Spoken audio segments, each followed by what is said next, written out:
Coucou mes petits chats, j'espère que vous allez bien. Alors, si vous êtes en train de regarder cette vidéo, n'hésitez pas à vous abonner, à mettre un pouce bleu et à la liker, bien évidemment. Alors, aujourd'hui, on va parler donc de mon accouchement. Donc, comme je vous l'ai dit dans ma précédente vidéo, donc bien évidemment, voilà, le papa, malheureusement, n'étant pas présent parce que il a pris la fuite.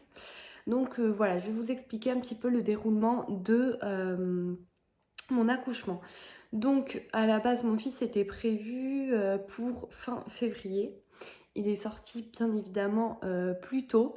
Donc il est sorti le 15 février. Donc dans la nuit du 14 au 15, j'ai commencé à avoir des contractions chez ma maman. Donc voilà, c'était vers 3 heures du matin, j'arrivais pas à dormir, donc je regardais mon téléphone. Et du coup, d'un seul coup, j'ai eu une sensation très bizarre. J'ai eu comme une barre au niveau du ventre. Vraiment, c'est comme si que vous pliez en deux. Enfin, ça me faisait terriblement mal. Donc de là, bah, je vais réveiller ma maman et je lui dis, ma maman, écoute, ça va pas du tout, j'ai très très mal. Je pense qu'il faut aller à l'hôpital et tout. Donc maman a très bien compris. Et du coup, elle m'a dit, bah, écoute, je vais appeler l'hôpital là et on va voir ce qu'ils te disent. Donc du coup, elle appelle l'hôpital et l'hôpital me dit, oui, est-ce que vous avez des contractions rapprochées ou pas? Alors moi, je leur ai dit, enfin, j'étais incapable de leur dire si c'était rapproché ou pas, tellement que ça me faisait très très mal. La douleur était vraiment très intense.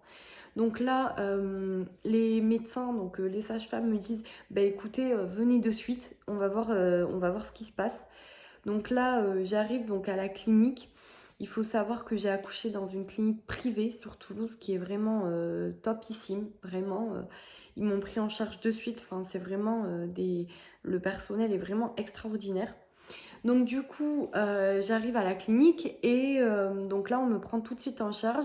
Donc on me met dans une chambre et on me met le monito, bien évidemment, pour savoir si mon fils donc va bien, si tout va très bien. Donc mon fils, lui, il allait super bien, hein, il pétait la forme, hein, il n'y avait aucun souci. Et du coup, donc la sage-femme me dit, bah, écoutez, soit vous allez accoucher ce soir, soit vous allez accoucher demain. Et là, je lui dis, mais non, non, je suis pas prête. Oui, j'ai fait ma valise, mais ma valise est chez ma maman, donc je l'avais pas prise avec moi et tout. Donc moi, je pensais, si vous voulez, faire un contrôle et puis repartir, quoi. J'étais pas prête du tout. Et donc du coup, donc ma maman, elle fait un aller-retour, donc elle va me chercher ma valise. Et si vous voulez, bah, du coup, j'avais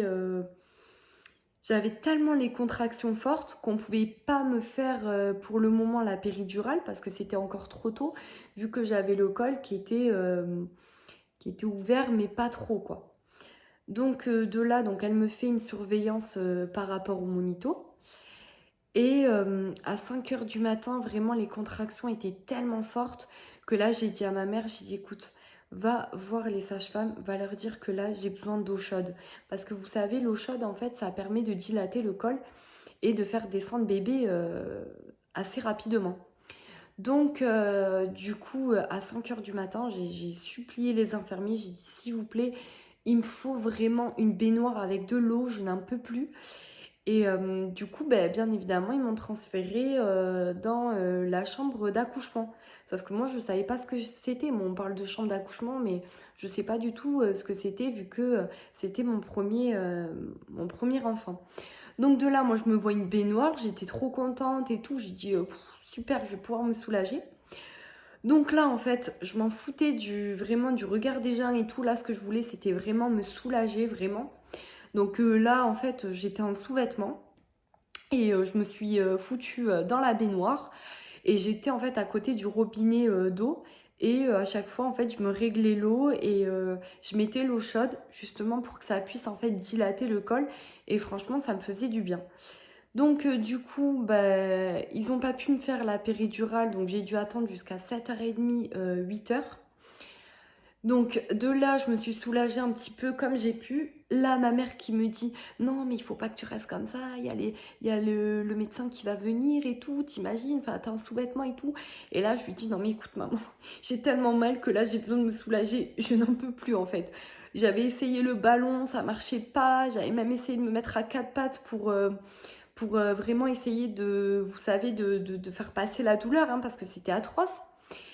Et du coup, rien ne fonctionnait. Pour moi, il y avait vraiment que l'eau chaude qui fonctionnait vraiment. Donc du coup, ben là, vers 7h30, du coup, l'anesthésiste donc vient et bien évidemment fait sortir ma mère pour pouvoir me faire la péridurale. Donc là, il y a l'anesthésiste, il y a la sage-femme et du coup, donc il me fait la péridurale. Bon, je vous cache pas que j'ai poussé un énorme cri, je crois qu'il s'en rappelle jusqu'à maintenant. Et très sympa l'anesthésiste, hein, il me dit oui, comment vous vous appelez et tout. Alors moi je lui dis ben Sharon. Il me dit ah mais comme Sharon Stone et tout. Je dis non non mais là s'il vous plaît c'est pas le moment de rire. J'ai vraiment super mal, soulagez-moi et tout parce que franchement j'en pouvais plus. Donc du coup vraiment très très sympa, hein. Il a essayé de me mettre un peu à l'aise, hein.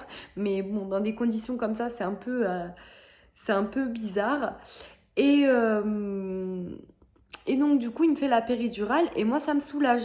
Donc là, j'étais trop contente. Ils m'ont dit, voilà, toutes les heures, si les contractions reviennent, vous, du coup, vous nous sonnez et puis on vient vous remettre, du coup, une dose de péridurale. Il faut savoir que moi, donc, pour ma première grossesse, je n'ai perdu ni les os, ni le bouchon muqueux. Moi, pour la poche des os, on me l'a percé. Donc, autant vous dire que ça fait très bizarre comme sensation, en fait. C'est comme si que vous faisiez pipi sur vous et que, du coup, ben, vous pouvez pas l'arrêter, quoi. Vous pouvez pas vous retenir. Donc, c'est vraiment une sensation très bizarre, quoi. Voilà, mais bon, après, du coup, on me l'a percé et du coup, j'ai pas eu, j'ai pas perdu le bouchon muqueux. Donc, du coup, donc à 8h du matin, on fait la péridurale. Donc là, ma maman est toujours présente et tout. Et euh, ce qui se passe, c'est que à 14h, 14h30, le gyné donc vient me voir et me dit bon écoute voilà ne t'inquiète pas et tout mais là on va préparer du coup on va préparer le travail parce que voilà le bébé est bien descendu, enfin il est en position de siège hein, donc il est super, enfin il est très bien positionné donc il n'y aura aucun problème. Donc de là moi j'étais vraiment à bout de force parce que vraiment quand vous n'avez pas la péridurale vous êtes vraiment à bout de force. Et du coup, ce qui s'est passé, donc, c'est que la sage-femme, du coup, m'a aidée à pousser parce que vraiment, j'arrivais plus du tout à pousser. Donc, mon fils, quand il est sorti, donc il est sorti à 14h51. Donc, ça s'est passé très, très vite. Et voilà, quand il est sorti, il m'a déchiré 3 points à l'intérieur. J'ai eu 3 points à l'intérieur. Donc, ils ont dû me recoudre après. Mais je vous assure, quand j'ai vu mon fils sortir, la sensation, de le voir, de le toucher, enfin, bien évidemment, je l'ai eu sur moi en fait quand ils l'ont nettoyé, ils l'ont pesé, tout ça, tout ça. Mais quand vous l'avez sur vous, vraiment, vous avez une sensation de bien-être. C'est comme si qu'en fait, vous oubliez vraiment tout, quoi. Et donc, bien évidemment, avec ma mère aussi, on a tenu donc son papa au courant. Et, et bon, il répondait pas. Donc à un moment donné, j'ai dit à ma mère, j'ai dit, bah, écoute, appelle sa mère, il n'y a pas trop le choix. Il faut quand même qu'il soit au courant. Du coup, donc ma mère appelle sa mère. Et du coup, sa mère lui dit, oui, mais il n'a pas voulu de cet enfant, donc il faut le laisser tranquille. Donc de là, moi, je me suis vraiment focalisée sur mon fils. Je me suis dit, je verrai ça vraiment après. Pour moi, c'est mon fils la priorité et tout ça, on verra après. Donc vraiment, j'étais super contente, vraiment, quand j'ai eu mon fils sur moi. J'ai eu une sensation unique. Vraiment, c'est indescriptible. C'est quand vous voyez votre enfant, vous oubliez tout. Tout ce qui s'est passé avant, vous l'oubliez.